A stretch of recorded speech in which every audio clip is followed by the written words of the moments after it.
Você acha que eles vão, que a Câmara vai votar o fim do foro privilegiado? Bom, essa é uma das nossas prioridades, né? Assim, os mecanismos de freios e contrapesos se tornaram totalmente inócuos e muitas vezes até eles acabaram se tornando promíscuos.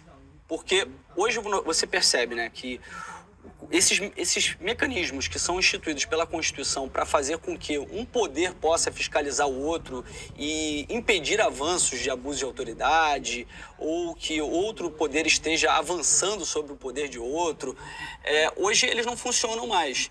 E aí acabou gerando um mecanismo que é um círculo vicioso. Você percebe que o mecanismo para impedir com que haja abusos dos ministros do Supremo, que é o impeachment de ministro do Supremo, ele fica na mão de uma pessoa apenas, que é o presidente do Senado. Hoje o presidente do Senado, ele é parceiro, um cúmplice dos ministros do Supremo, porque ele tem um escritório de advocacia, tem diversos... Mas ele não era do Bolsonaro? Ele não era parceiro? Ele não era do Bolsonaro, né? Ele foi apoiado pelo presidente Bolsonaro, porque os outros eram muito ruins na época. E aí, não era uma relação, era só um ponto de menos... E ele traiu o presidente Bolsonaro. Mas aí você percebe, aí esse mecanismo ele se tornou obsoleto, né? Isso a gente também tem que fazer uma reforma, né? Tirar isso das mãos apenas do presidente do Senado. E aí, por outro lado, nós temos essa chantagem que ocorre, porque os deputados e senadores são julgados pelos ministros do Supremo.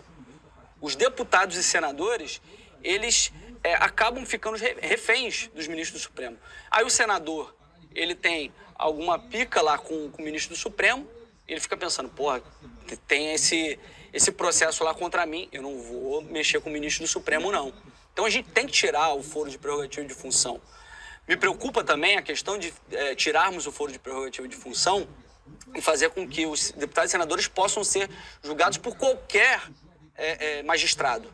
Porque, senão, imagina a loucura que vai ser magistrado de outro estado querendo me processar por alguma questão que, de repente, seja de uma convicção ideológica de um juiz.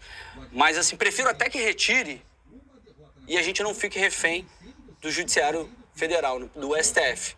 Isso, para mim, assim, é muito importante porque a gente acaba ficando refém, à mercê dos ministros do Supremo.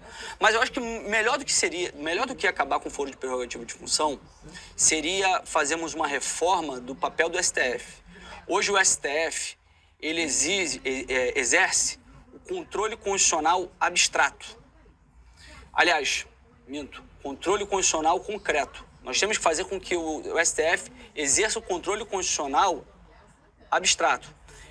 Hoje, em qualquer caso que esteja sendo julgado, ele interfere e define ali se ele é culpado, ele sentencia, ele julga pessoas. O STF tinha que ter um papel, simplesmente, de definir o que é constitucional ou não. As nossas leis, as leis que o Congresso Nacional faz, que edita, que elabora, ele faz o controle de dizer se é constitucional, se está de acordo com a Constituição, porque a Constituição fala que ele deveria ser o guardião da Constituição e não exercer esse papel de julgador de casos concretos e que acabam interferindo e gerando precedentes para o Brasil em diversos outros casos. Olha, dizer que eu não estou com medo, né, seria um pouco de arrogância, né? Eu tenho uma filha agora. Então, assim, é óbvio que diante de tantas covardias que vão sendo cometidas, como fizeram com o Daniel Silveira, em que violaram totalmente a Constituição, que fala que o artigo 53 fala o seguinte: deputados e senadores são invioláveis penal e civilmente por quaisquer de suas palavras, opiniões e votos. Parágrafo 2º fala: deputados e senadores após diplomados não podem ser presos, salvo em flagrante de crime inafiançável.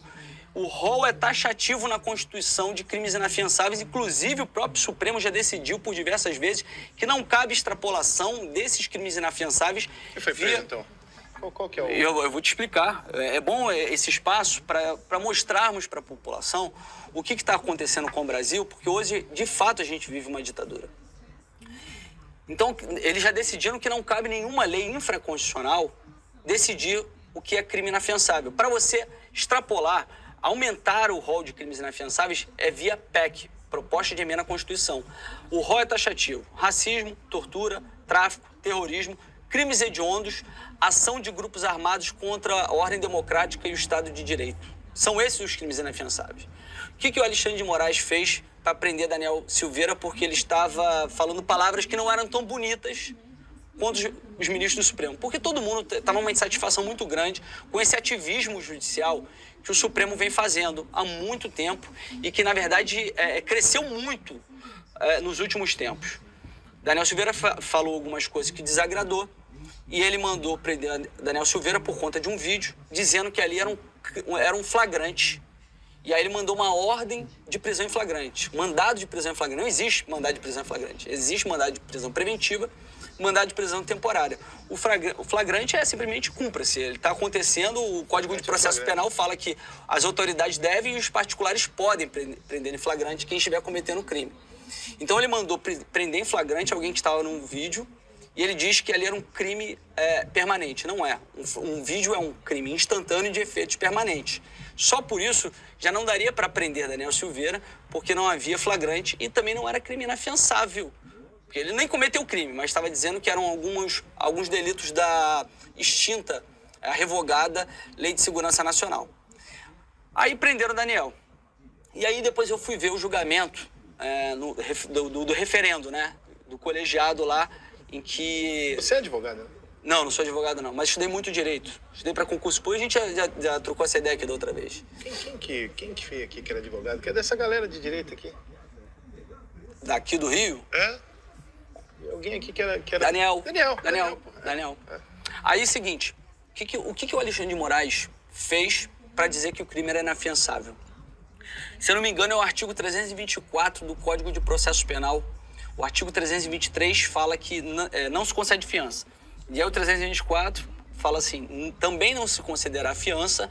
E inciso 4 diz que é quando presente os requisitos da prisão preventiva.